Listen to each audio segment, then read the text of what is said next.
feel that sometimes you're being pulled apart by different instructors?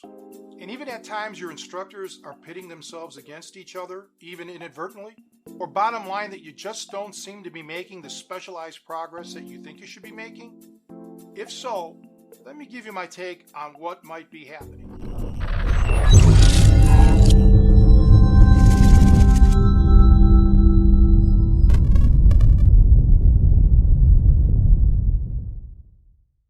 Hi, I'm Tony Cecchine and welcome to the channel. You know, one of the biggest drawbacks in cross-training is that you get different information from different instructors. There's also the time constraint that you must factor in as well. There's only a limited amount of free time that most of us have to work out, and we need to utilize it to the best of our abilities. Another important factor to understand is if our cross-training is actually harming our main discipline. Now, sometimes that may be very difficult to distinguish. Let me give you this example, and just maybe it'll turn the light bulb on for you. Please imagine that you're a 190-pound sprinter, and your goal is to set the world record in the 100-meter dash. So you come across a personal trainer that wants you to embark on an intense weightlifting program that's focused on increasing your power lifts, which are your bench press, squat, and deadlift. He or she assures that you are going to get stronger, and this is going to help your sprinting. And you, using common sense, would have to agree that a stronger athlete is a better athlete normally. So by following this person's advice, you do increase all your powerlifting poundages.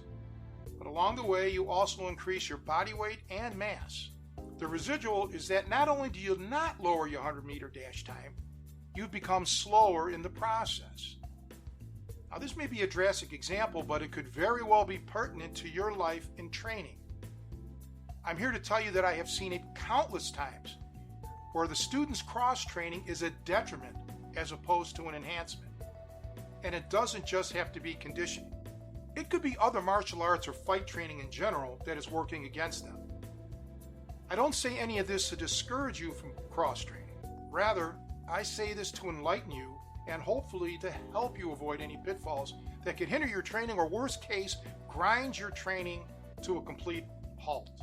Your training should be synergistic, and that includes both your physical and mental training as well. Now, if you want to have a hobby outside of your main discipline, then by all means embrace that hobby and enjoy it. But if you really want to excel at the highest level, you really need specialized and focused training. Now, I know that some of you will be content with being a so-called jack of all trades and master of none. Hey, if that's your philosophy, then by all means train with as many different people as you would want. But for those of us who realize how difficult it is to achieve greatness in even one chosen field, you'll want to find an appropriate instructor who will ensure that you're getting the appropriate training. Now, to be sure, I am a firm believer that you can get highly skilled in more than one discipline. But I personally do not believe that you can be world-class in 3, 4, or 5 disciplines. Familiarity does not equate to world-class ability necessarily. Each arena of the discipline you enter can expose yourself to the weaknesses that you have because of a lack of mastery. You know, much like being, let's say, slightly familiar with a foreign language, and now you're trying to enter into a delicate conversation without total command of that language. You soon may find yourself in a lot of trouble. I've been there. So in hindsight, perhaps it would have been much better to avoid attempting a conversation in that foreign language that you weren't fluent in. To delve a bit deeper, I believe firmly that one needs to develop the concentration, focus, discipline, and determination to see something through and to excel to a significant level. Now, that may be an impossibility if one is constantly bouncing around from different training systems or philosophies. While our mind is the most critical tool in our arsenal, our bodies tend to develop at a different pace. I'm sure all of us know people who have far more knowledge than an actual physical ability in many walks of life.